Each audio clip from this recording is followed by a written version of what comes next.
기도하심으로 엎드림 새벽 기도로 나아가겠습니다. 생명의 주관자 되시는 하나님 아버지, 지난밤도 하나님의 은혜 가운데 평안한 안식을 누리게 하시고 또 한날을 살아갈 수 있도록 생명 허락하여 주심을 감사드립니다. 우리의 삶 속에 늘 주님을 예배하며 의지함이 습관이 되게 하시고 오늘 하루의 삶도 주님께 온전히 맡김으로 주님의 인도를 따라 바른 길 갈 수 있도록 인도하여 주옵소서. 예수님의 이름으로 기도합니다. 아멘. 찬송가 453장 다 같이 찬양하시겠습니다.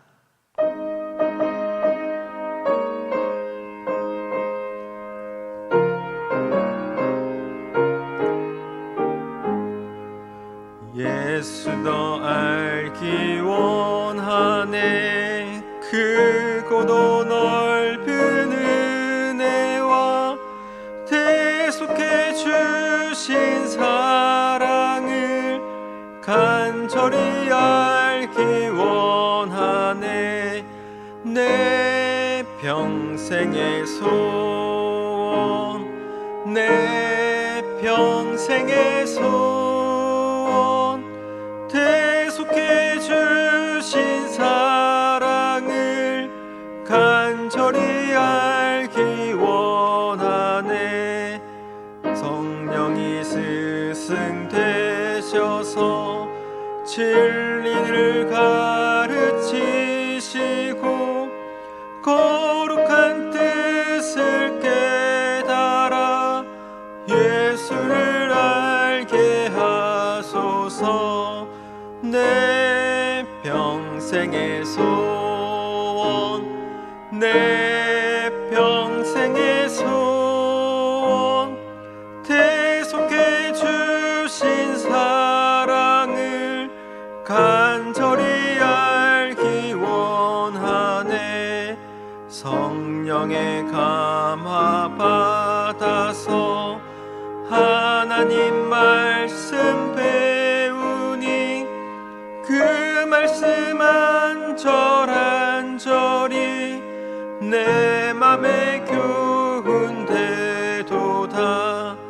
내 평생의 소원, 내 평생의 소원, 대속해 주신 사랑을 간절히 알기 원하네.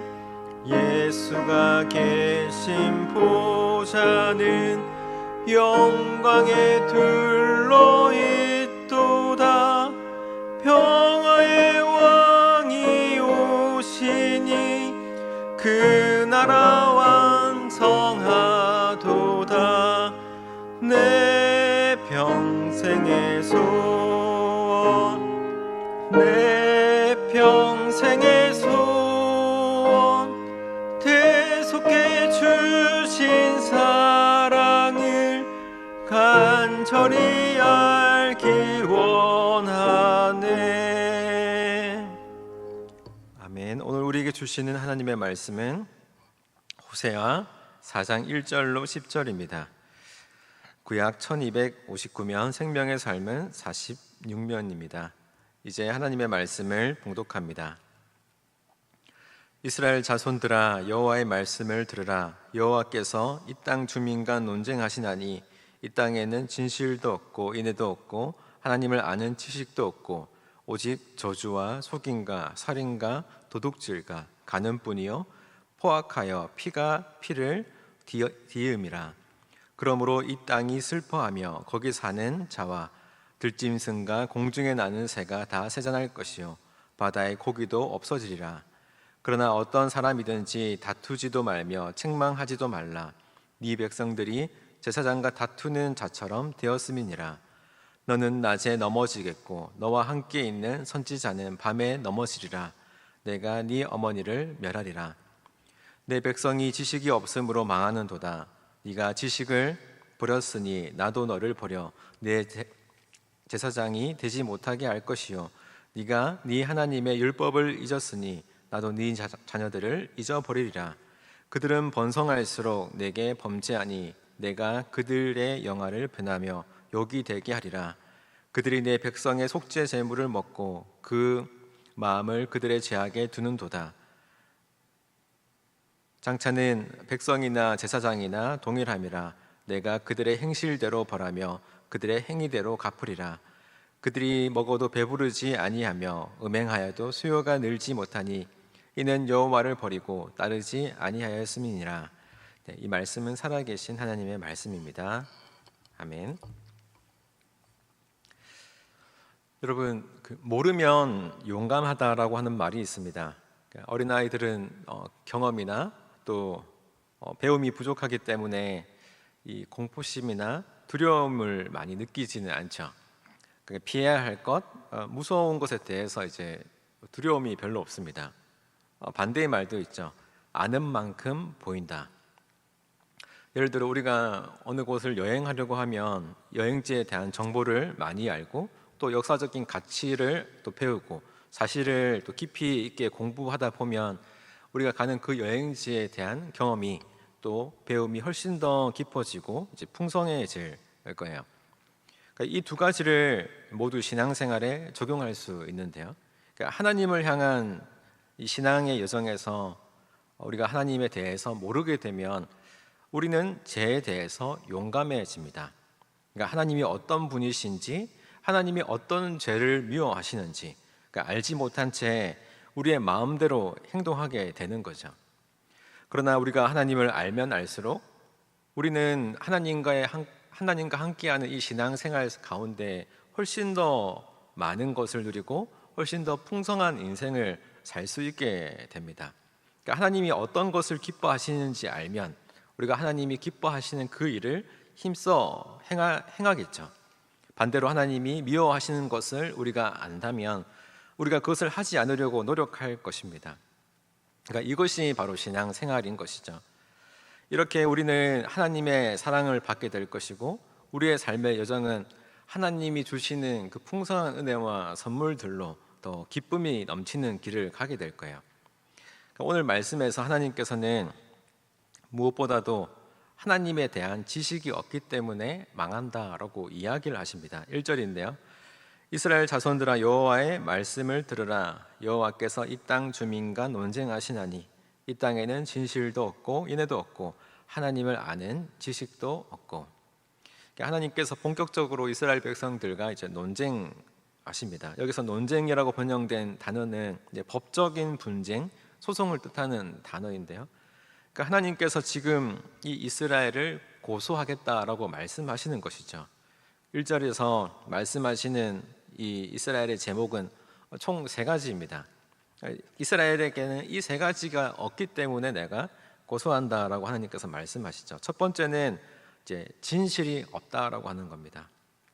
에메트라고 하는 단어를 사용하는데 이 땅 가운데 진실을 소유하고 진실로 살고 진실로 살아가는 사람이 이제 한 명도 없다라고 이야기를 합니다.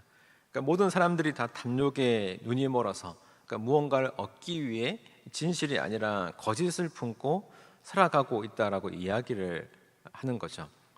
두 번째로는 인애가 없다고 말씀합니다. 여기서 인애라고 번역된 이제 단어는 헤세드인데 우리가 잘 알고 있는 단어죠. 하나님의 사랑, 하나님의 자비, 하나님의 은혜 같은 것들. 그러니까 하나님께서 베푸시는 그 모든 것들이 사실은 이 헤세드 안에 속해 있습니다. 그런데 이 헤세드라는 단어가 우리에게 있어서 중요한 이유는 하나님이 하신 어떤 것들이 이제 흘러서 우리에게 오게 되는데 중요한 것은 그것이 또 흘러서 어느 곳으로 다시 가게 되는 것이 이제 너무나도 중요한 것이죠. 그러니까 여기서 지금 하나님께서 고발하고 있는 것은 인애가 없다라고 이야기하고 있는 것은 내가 이스라엘 백성들에게 베푼 이 헤세드가 흘러가지 못한 채 자기들만 소유하고 누리고 거기서 이제 썩어버리게 되는 일들을 이제 고발하고 있다라고 하는 겁니다. 그러니까 지금 하나님께서는 첫 번째, 두 번째 이유를 얘기하시면서 하나님께서는 백성들이 서로 간에 진심 어린 관계가 없고 덮어주고 가려주고 긍휼하고 또 인자함을 바탕으로 한 사랑의 헤세드의 관계가 없다라고 하는 이유를 세 번째 이유로 이제 합쳐서 이야기하시는데요. 그것이 바로 오늘 주제인 하나님을 아는 지식이 없다라고 하는 것입니다. 여기서 말씀하고 계시는 이 하나님을 아는 지식이라고 하는 것은 단순히 하나님께서 말씀하시는 말씀, 하나님께서 말씀하시는 그 율법에 대한 지식이 없다는 것을 말하는 것이 아닙니다. 그러니까 하나님 자체에 대해서 몰랐다라고 하는 거죠. 여러분, 우리가 믿음 생활을 어떻게 권사님 믿음 생활 어떻게 하고 있어요? 집사님 믿음 생활 어떻게 하고 있어요? 라고 이제 질문하면 우리가 보통 뭘 하고 있다라고 이제 이야기를 합니다. 뭐 예배 잘 참석하고 구역 예배 잘 참석하고 각종 섬김을 하고. 하지만 우리가 하는 뭔가가 우리의 신앙생활의 전부가 된다면 우리가 뭐 신앙생활을 하고 있다라고 이야기할 수 있을지 몰라도 하나님을 알아가고 있다라고 이야기하기는 어려울 거예요. 그러니까 이스라엘도 안식일을 지켰고 율법을 지켰고 제사도 드렸고, 그러니까 다 했잖아요. 다 한다라고 이제 이야기하지만 하나님과 친밀히 교제하며 그분을 알아가며 그분이 바라는 삶을 살아가는 것은 전혀 관계 없었다라고 이야기를 하는 것이죠. 그러니까 지금 하나님께서는 이 세 가지, 진실도 없고 인애도 없고 하나님을 아는 지식도 없었기에 진실과 인애가 없는 세상, 이 세상은 저주와 속임, 살인과 도둑질 가는 뿐이었다라고 이야기를 하시는 거예요. 2절입니다. 오직 저주와 속임과 살인과 도둑질과 가는 뿐이요 포악하여 피가 피를 뒤이음이라. 그러니까 지금 하나님께서는 자신을 아는 지식이 없는 이 세상을, 이 사회를 상징적으로 표현하고 있습니다. 그러니까 인간 세상에 일어난 그 모든 악한 일들이 사실은 하나님을 아는 지식이 없기 때문에 일어난다라고 하는 것이죠. 하나님에 대한 지식이 없으면 피가 피를 뒤이어 일어날 것이며 진실도 없고 인애도 없을 것이고 오직 보복이 보복을 부르는 일만 반복될 것이다 라고 말씀하시는 겁니다. 그러니까 오늘 우리의 세상이 계속해서 이렇게 악하게 돌아가는 이유는 하나님께서는 지금도 말씀하시고 계시는 거죠. 나를 아는 지식, 하나님을 아는 지식이 없기 때문이다 라고 이제 이야기합니다. 여러분, 우리가 대하는 하나님은 기본적으로 이제 어떤 분이시죠? 하나님은 진리의 빛이십니다. 그래서 먼저 하나님을 만나게 되면, 우리 하나님을 알게 되면 내가 얼마나 추악한 사람이었는지, 내가 얼마나 죄가 가득한 인간이었는지를 낱낱이 드러내 주시죠. 그러니까 그래서 우리가 하나님 앞에, 그 진리의 빛 앞에 서게 되면 하나님 앞에 무릎 꿇게 됩니다. 마찬가지로 하나님께서는 우리가 호세아에서 계속 나눴듯이 하나님께서는 참된 사랑이시기 때문에 우리의 죄를 가리시고 또 일으켜 세우시고 당신의 자녀로 삼으시는 경험을 일으켜 주시죠. 그러니까 우리가 그 많은 죄를 지었지만 죄인으로 살아가는 것이 아니라 이제는 하나님의 자녀로서 우리의 죄를 햇새드로 덮어주시는 그 하나님의 자녀로서 살아갈 수 있게 하세요. 그렇다면 우리도 또한 그 죄인에서 하나님의 자녀로 칭함받은 존재임에도 불구하고, 그렇게 누군가를 그렇게 칭함을 입혀야 하는 존재임에도 불구하고 하나님의 사랑은 배지 않채 뭐지? 진리의 빛만 내가 사용해서 누군가를 정죄하고 누군가의 죄를 들춰내고 이렇게 할 때도 있다라고 하는 거예요. 주변 사람들을 손가락질하고 그들의 죄를 지적하는 것, 이런 것들은 사실 하나님에 대한 지식이 없기 때문에 일어나는 일들인 것이죠. 그래서 지금 이러한 결과들, 이런 피비린내 나는 결과들은 결국 하나님을 알려고 하지 않았기 때문에 일어난 것인데, 이스라엘은 하나님에 대한 말씀을 몰랐을 뿐만 아니라 하나님에 대해서도 알려고 하지 않았다는 거예요. 사실은 이게 같은 말이거든요. 그러니까 뭘 모르는지 모르면 알려고도 할 수 없는 거죠. 근데 하나님께서는 그것을 이야기하면서 이런 상황을 만들어 버린 그 상황을 그냥 넘기지 않고 확실하게 책망하시는데, 오늘 이 하나님의 책망의 방향이 어디를 향하냐면 바로 하나님은 백성들을 영적으로 지도하는 제사장들에게 그 책임을 묻고 있습니다. 6절입니다. 내 백성이 지식이 없으므로 망하는도다. 그러니까 네가 지식을 버렸으니 나도 너를 버려 내 제사장이 되지 못하게 할 것이요, 네가 네 하나님의 율법을 잊었으니 나도 네 자녀들을 잊어버리리라. 네, 하나님께서는 지금 이스라엘 백성들이 지식이 없어 망하게 된 이유를 이야기하시면서 무엇보다도 제사장들의 책임을 언급하십니다. 결국 제사장들을 책망하고 계시는 거죠. 여러분, 우리 제사장들이라고 하는 것은 하나님의 이 이스라엘 백성들을 영적으로 인도하는 지도자들이죠. 그렇게 백성들에게 대해서 하나님에 대한 지식을 연구하고 가르치고 이런 삶을 살아야 됩니다. 그런데 지금 하나님께서는 뭘 이야기하는 거죠? 그렇게 해야 되는 직분임에도 불구하고 그들이 그런 곳에 관심을 두지 않았다라고 이야기하는 거죠. 도리어 그들의 관심은 오직 자기들의 배에 있었다라고 이야기합니다. 8절입니다. 그들이 내 백성의 속죄 제물을 먹고 그 마음을 그들의 제약에 두는도다. 그러니까 제사장들의 마음은 오직 백성들이 가지고 나온 이 제물에만 있었던 거죠. 그러니까 얼마나 많은 제물이 그들에게 있는지, 얼마나 많은 제물을 가지고 이 성전에 오는지, 그 얼마나 많은 제물이 나에게 어떠한 유익이 있는지만 관심이 있었고, 하나님에 대한 말씀은, 하나님에 대한 지식은 가르치지 않았습니다. 그 결과 너무나도 처참한 거였죠. 7절입니다. 그들은 번성할수록 내게 범죄하니 내가 그들의 영화를 변하여 욕이 되게 하리라. 물질은 많이 소유하게 됐지만 반대로 이스라엘의 영적인 상태는 완전히 바닥을 치고 있었습니다. 이거는 이때뿐만 아니죠. 오늘 우리 시대에도 우리들에게 또 하나님을 말씀을 맡은 우리들에게는 제사장의 직분을 주셨어요.